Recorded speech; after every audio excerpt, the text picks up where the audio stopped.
سلام دوستان، خیلی خوش اومدین به این ویدیو. تو این ویدیو دوره میخوایم با هم دیگه نحوه پیدا کردن ددلاین ها رو از طریق سایت فلایت ایتالی با هم دیگه ببینیم به چه صورت.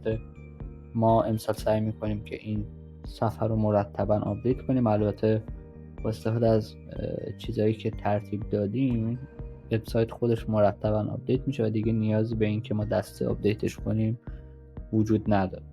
خب اول از همه این صفحه اصلی وبسایت فلایت ایتالی هستش که وقتی وارد میشیم برای پیدا کردن ددلاین ها شما از قسمت اپلای و دانشگاه ها وارد قسمت ددلاین دانشگاه ها بشین، روی این گزینه کلیک کنید و صبر کنید که صفحه جدید برای شما باز بشه. خب در صفحه جدیدی که برای شما باز شد توی وبسایت فلایت ایتالی صفحه رو اسکرول کنید. یه سری توضیحات اولیه داده به شما راجع به انتخاب دانشگاه و توی این قسمت این بخش جستجوی ددلاین دانشگاه عوض شده و آپدیت شده که حالا من توضیحاتش و نحوه استفادهش رو خدمتتون میگم.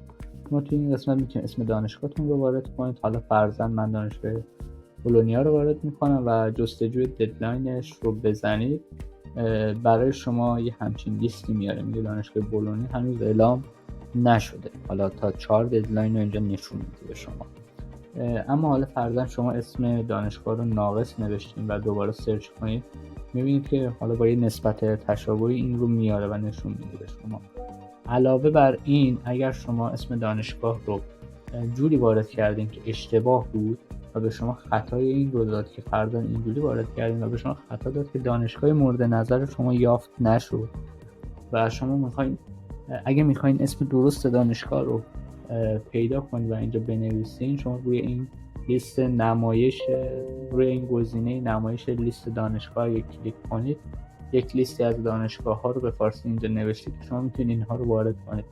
کافی رو هر دانشگاهی که قصدش رو دارین ددلاینش رو پیدا کنید کلیک کنید. فرضاً من سپینز روم رو روش کلیک میکنم، این کپی میشه و این رو میبندم و سپینز روم رو اینجا پیست میکنم. اجازه بدین و اینجا کپی پیست میکنمش و جستجوی ددلاین رو میزنم و نشون میده. فرضاً دانشگاه سپینز روم ددلاین یکش از این تاریخ هستش تا این تاریخ و برای بقیه ددلاین ها هم توضیحاتش رو نوشته.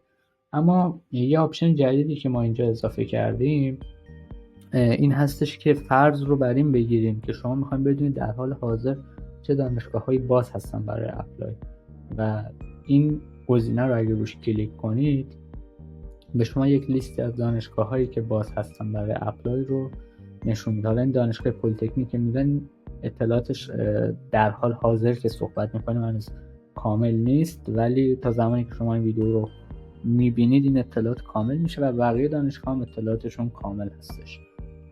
و عرضم به خدمت شما که از این طریق میتونید حالا ددلاین ها رو پیدا کنید و عرضم به حضورتون یک برنامه ریزی مناسبی برای اپلای تحصیلیتون داشته باشید.